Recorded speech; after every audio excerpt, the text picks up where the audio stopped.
right for the playoffs. How nice is it to be able to tick the power play on a night like tonight?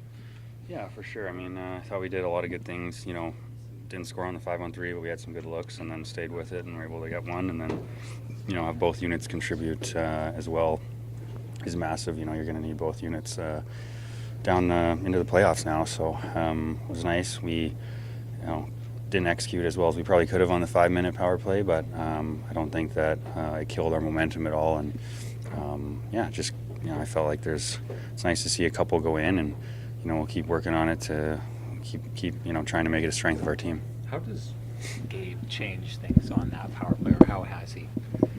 I think he's so good around the net and down low. He's got great hands and tight and he's a big guy, so obviously he's tough to move. He's just got a good feel for, when's the right time to take it to the net. Him and Scheif have some chemistry on some sort of give and goes, and then he's able to find Monty and KC and just make a lot of good plays off rebounds. Obviously, tip pucks. He's just got that feel down there. So I think when he's there, it's a real threat. And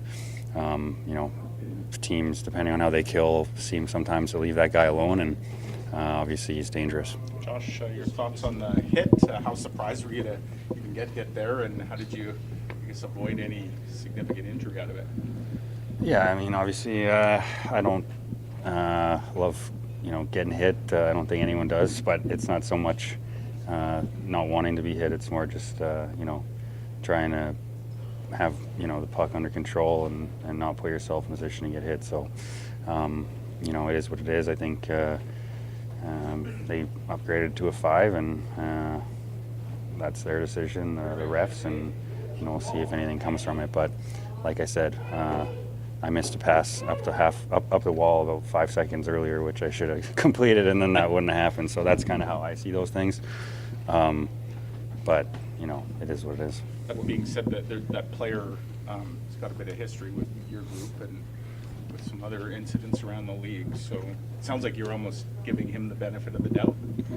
I mean, like, I watched it after, and like in the moment, I didn't feel like it was dirty, I guess. I just felt like I got smoked, and that's my fault. But not my fault, but it is part of the game. I just don't want to turn into it. When I watch it after, he kind of extends the elbow. So,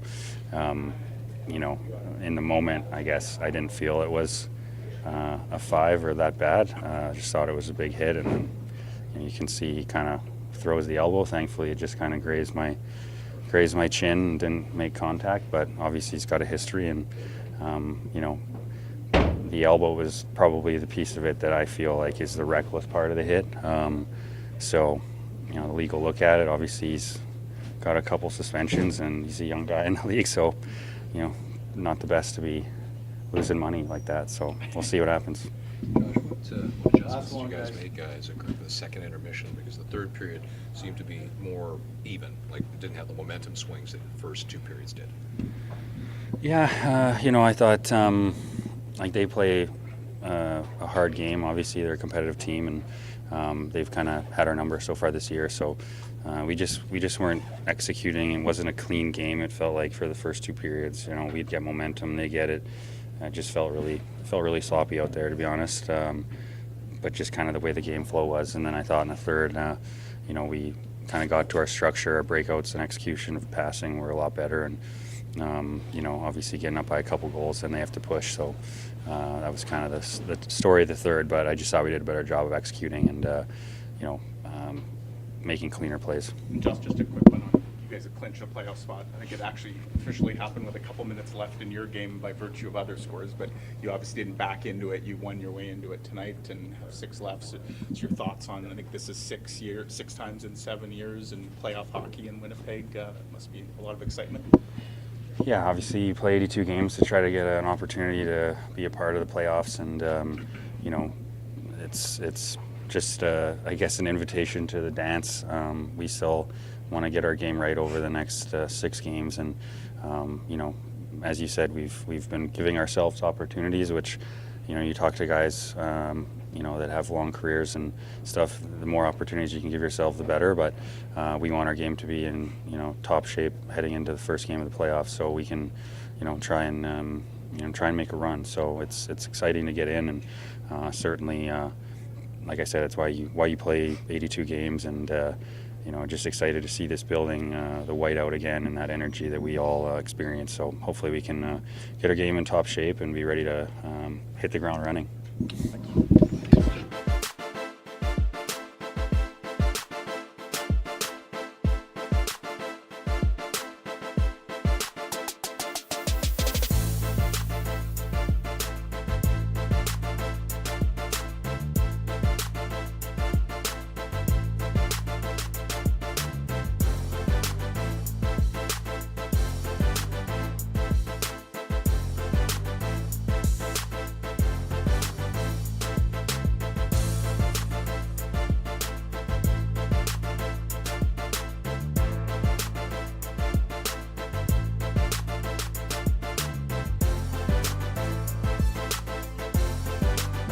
Given what you've gone through over the last month with your injury, how special is a night like tonight to score 3?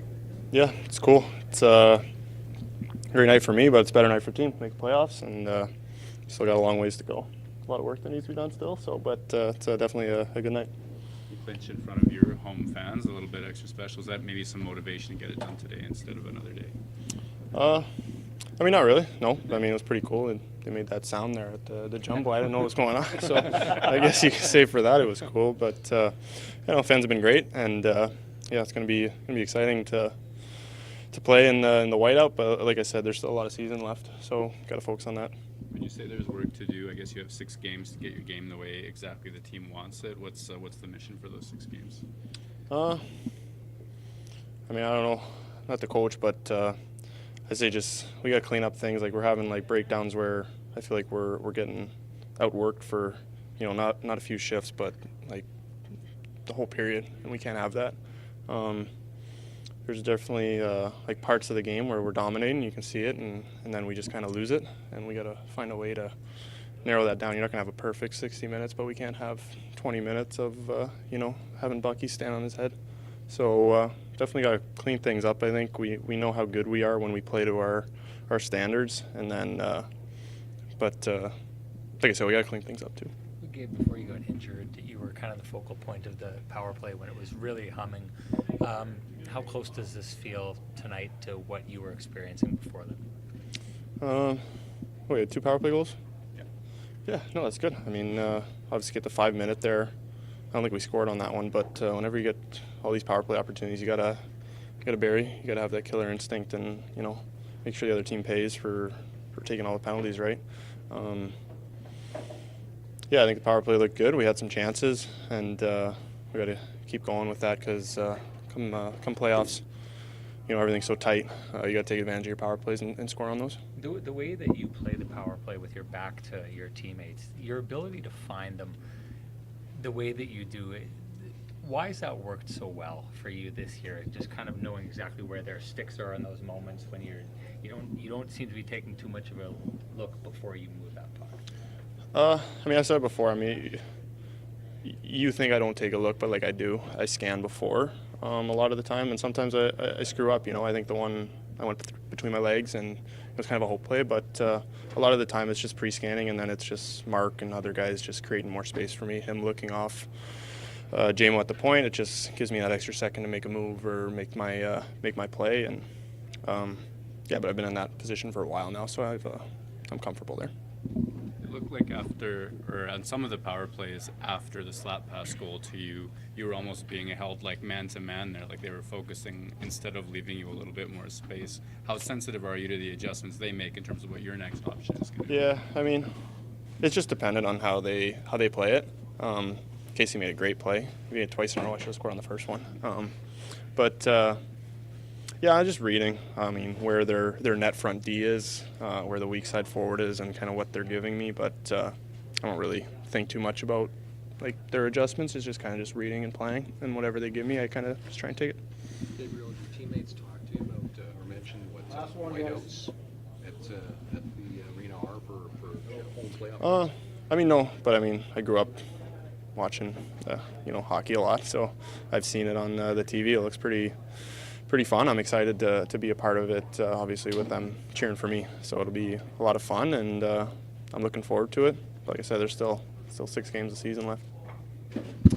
Thank you.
Rick, maybe let's start with your captain. How's Adam Lowry feeling? And He's fine. He's fine? He is fine. I just talked to him. He's good. He was surprised that they put him in that concussion protocol, but he's fine. Yeah, so that's the call from the spotter or whatever. That's the spotter. Okay. So you don't anticipate any issue going forward. Would he or you have had an issue with that hit, or just he had his head down, I guess, and just unfortunate to catch him like that? Yeah, we'll leave it at that. Yeah. And obviously Josh early in the game, he Yeah, escapes. that was the right call. And good on the refs to take a look at it and then change their calls. So I think the linesman called it, so that's their job to watch out for those things as well. So that was definitely the right call, and yeah, good on them to make that change. I think you had officially clinched a spot with about 2 minutes left in your game by virtue of other out-of-town scores, but you obviously didn't back in. You won your game today. What does it mean to kind of punch the ticket, and you have 6 games left, so now that you don't have to, obviously you have to focus or worry about that at this point? Yeah, it's nice. I mean, we didn't wait till the second last game of the year like we did last year, but there was never any doubt in my mind that we'd clinch that and we'd be making the playoffs this year. There was never any doubt. We've got a good team here. We've got a good bunch of guys, so there's never any doubt. So it's nice to put that behind us, and now we push forward. And just one on Gabe Vilardi. Suspect, a game like that means a lot to him, means a lot to the team, given what he's gone through. One of the benefits, I guess, in getting him back now is you get this time to kind of build him up to the playoffs. But when he has a night like that, like how close to 100% Gabe Vilardi are we seeing at this point? Yeah, you're pretty close, right? So we've got a tough road trip coming up, 4 tough games. So that's going to help him, because this is. I mean, we're going into some tough rinks against some really good hockey teams, and it'll give us a better gauge of where we are and going into the playoffs. But certainly with Gabe, he's always made the power play better. We saw it when he came back. And then we saw how it's a totally different power play when he's not out there. So it shows the importance of his presence on that power play and with that line. To that point, the way you've seen a lot of players over your years, the way that he turns his back to the play, but is able to find guys, but by virtue of turning away from the play, really disguises where he's going with it. How would you describe that ability? That's unique. It is, but he's got it. It's one of those scenarios. He knows who's open and what he's doing before he gets the puck. He does, and he sees what the options are. When he gets it, he knows exactly what he wants to do. He knows exactly where the guys are. He has that unique ability to see that. But he's not ad-libbing out there. He knows, okay, I'm going to get that puck. I know where it's going because he's open. So that's him. So he said the same thing, but I've gone back and looked at some of his assists. For example, when he's getting the puck, when he takes his look at KC on the far side, KC's moving in towards the net as it happens. So before he gets to him, he's not where he was before he got the puck and before he had but he the knows he's in that area. He's coming in.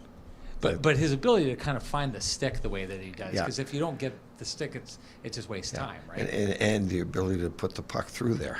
Right, you've got to get it through a goalie stick and a defender. There's a very small opening there, and so you've got to have great poise and confidence with that puck to put that puck in that area.